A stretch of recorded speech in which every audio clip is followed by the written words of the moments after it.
Example 1.1ல் ஒரு செட்டை கொடுத்துட்டாங்க. செட்டை கொடுத்துட்டு ஃபில்அப் பண்ண சொல்கிறாங்க.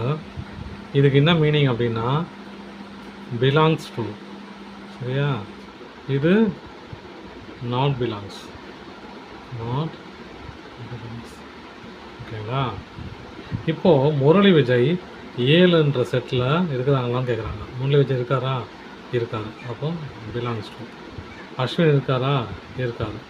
Belongs to. பத்ரிநாத் இருக்காரா? இருக்காரு. Belongs to. அப்புறம் கங்குலி இருக்காரா? இல்லை. அப்போ நாட் பிலாங்ஸ் டு. டெண்டுல்கர் இருக்காரா? இல்லை. அப்போ நாட் பிலாங்ஸ் டு. எக்ஸாம்பிள் 2ல் இதை ரோஸ்டர் ஃபார்மில் எதை சொல்கிறாங்க? இந்த செட்டுக்கு பேர் வச்சுக்குவோம் எக்ஸ்ன்னு. ரோஸ்டர் ஃபார்ம்னா தனித்தனியாக எழுதணும், ஓகேங்களா? ஏங்கிறவர் ஒரு செட் ஆகுறாரு, செட்டில் ஒருத்தராகிறாரு. ரிப்பீட்டேஷன் வராமல் பார்க்கணும், சரிங்களா? ரிப்பீட்டேஷன் வந்துச்சுன்னா தப்பாயிடும். அப்புறம் எஸ் இருக்கிறாரு, அப்புறம் இ இருக்கிறாரு, அப்புறம் எம்மு, என்னு, அப்புறம் டி. ஏஎஸ்இ எம்என்டி, ஓகேங்களா? ரிப்பீட்டேஷன் வராமல் பார்த்துங்க. அதே மாதிரி தான் பிரின்சிபலும். ஒய்ங்கிற செட்டாக எடுத்துக்கலாம். அதை பி இருக்குது, அப்புறம் ஆறு, ஐஇ, என்னு, சி. ஐ எழுதியாச்சு, பி எழுதியாச்சு, ஏ எழுதணும், அப்புறம் எல் எழுதணும். அவ்வளோதான். இப்போது எக்ஸசைஸ் 1.1ல் இதெல்லாம் செட்டான்னு கேட்குறாங்க, ஓகேங்களா? Collection of prime numbers up to 100 எழுதலாம் இல்லையா? கண்டிப்பாக எழுதலாம். 1லேருந்து 1 ப்ரைம் நம்பர்ஸ் இல்லையா? 2, 3, 5, 7ன்னு எழுதினே போகலாம். 100க்குள்ளே எழுதிடலாம். அப்போது இது செட்டு தான். இது set. Collection of rich people in India நம்ம இதை டிஃபைன் பண்ணவே முடியாது. ஏன் அப்படின்னா முன்னை விட இப்போ 2 பேர் இருக்கிறாங்கன்னா ஒருத்தரை விட 10 பேர் இருக்கிறாங்கன்னு வச்சுக்கோங்க. 10 பேர் சும்மா எக்ஸாம்பிளுக்கு 10 பேர் எடுத்தாலே 10 பேரும் ஒருத்தர் கீழே ஒருத்தர் மேலே இப்படி தான் இருப்பாங்க. யாருமே அந்த 2 பேரை விட அதிகமாக இருப்பாங்கன்னு சொல்லவே முடியாது நம்ம, ஓகேங்களா? அதனால் இப்போது ஒரு எக்ஸாம்பிள் எடுத்துங்கன்னா இப்படியே எடுத்துக்கிறோம். மொத்தம் 10 பேர் எடுத்துக்கணும்னு வச்சுக்கோங்க.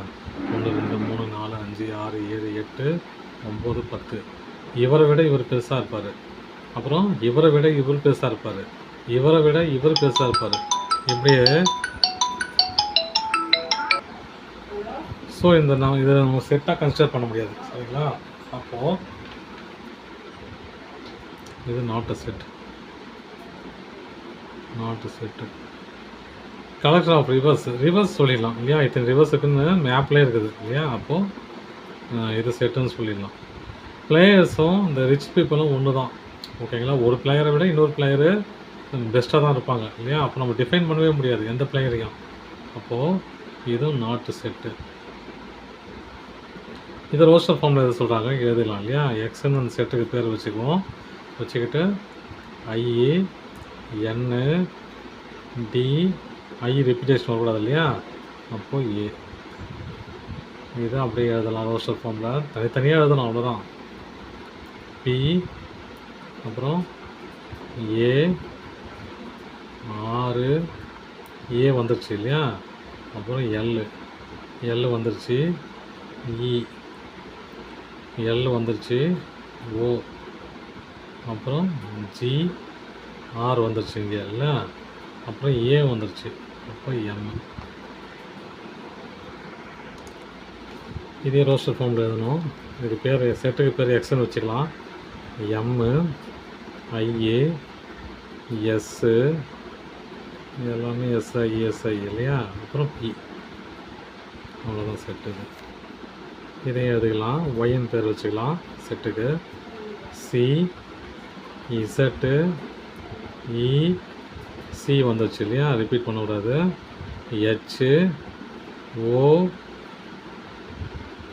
எஸ்ஸு, எல்லு, ஓ வராது இல்லையா? அப்புறம் வி, அப்புறம் ஏ, கே, ஐ, ஏ வராது. செட் ஆகிடும். இப்போது ட்ரூ ஆர் ஃபால்ஸ் கேட்குறாங்க. 3 செட்டை கொடுத்துட்டாங்க. சரியா? 3 செட்டை கொடுத்துட்டு இந்த நம்பர்லாம் எந்தெந்த செட்டில் இருக்குதுன்னு கேட்குறாங்க. நம்ம அதை எழுதலாம். 18 பிலாங்ஸ் டு சி. சிங்கிற செட்டில் 18 இருக்குதான்னு கேட்குறாங்க. இருக்குதா பாருங்கள். சிங்கிற செட்டில் 18 இருக்குது. அப்போது இது ட்ரூ. 6 நாட் பிலாங் டு ஏன்னு கேட்குறாங்க. ஆமாம், 6 நாட் பிலாங் டு ஏ. ஏல இல்லை. அப்போ இதுவும் ட்ரூ. அப்புறம் 14 நாட் பிலாங் டு சி. இருக்குது, ஆனால் இல்லைன்னு சொல்லிக்கிறாங்க. ஆனால் இருக்குது. அப்போ இது ஃபால்ஸு. 10 belong to 8. 8 வராது. இது பி. இது அந்த லட்சத்தில் எழுதிக்கிறேன். சாரி. 10 பிலாங் டு பியான்னு கேட்குறாங்க. ஆமாம், பியில் 10 இருக்குது. ட்ரூ. அப்புறம் 5 பிலாங் டு பியான்னு கேட்குறாங்க. 5 பிலாங் டு பி இருக்குதா? இல்லை. அப்போது ஃபால்ஸு. 0 பிலாங் டு பியான்னு கேட்குறாங்க. இல்லை. அப்போ இதுவும் ஃபால்ஸு. இப்போ நம்பர் கொடுத்துட்டு இது எந்த செட்டில் இருக்குதுன்னு கேட்குறாங்க. எழுதலாமா? 3 எந்த செட்டில் இருக்குது பாருங்கள். ஏ இருக்குது. அப்போ ஏ. 3 பிலாங் டு ஏ. 14 எங்கே இருக்குது? சியில் இருக்குது. அப்புறம் 18 எங்கே இருக்குது? இன்னும் தப்பாக எழுதிட்டுனா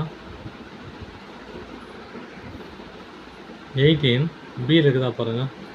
பியில் இல்லை. அப்போது 18 நாட் பிலாங் டு பி. அப்புறம் 4 பிலாங் டு பியான்னு கேட்குறாங்க. ஆமாம், 4 பிலாங் டு பி. அவ்வளோதான் சமயத்தை.